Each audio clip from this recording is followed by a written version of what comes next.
Alun-alun kota Bojonegoro digeledah petugas. Tindakan tersebut diambil untuk memberikan rasa nyaman bagi warga yang sedang beristirahat maupun yang sedang menjalankan ibadah.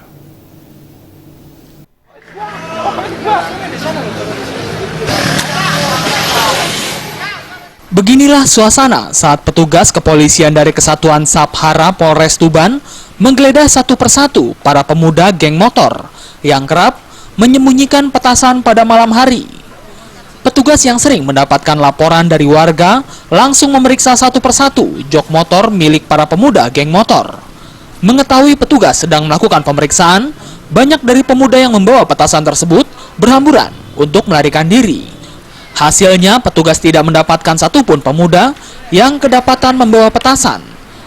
Pemeriksaan tersebut bertujuan untuk memberikan rasa nyaman bagi para warga yang sedang beristirahat maupun sedang menjalankan ibadah di bulan suci Ramadan ini. Kita laksanakan tadi penggeledahan terhadap masyarakat, anak-anak remaja yang membunyikan petasan. Nah, ini kan mengganggu masyarakat yang lain sedang istirahat atau ibadah.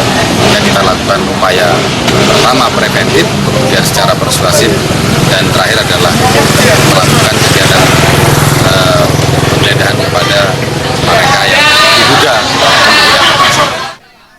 Meskipun petugas kepolisian tidak mendapatkan target operasi, namun petugas memberikan himbauan kepada para anggota geng motor untuk tidak bermain petasan. Dari Bojonegoro, Jawa Timur.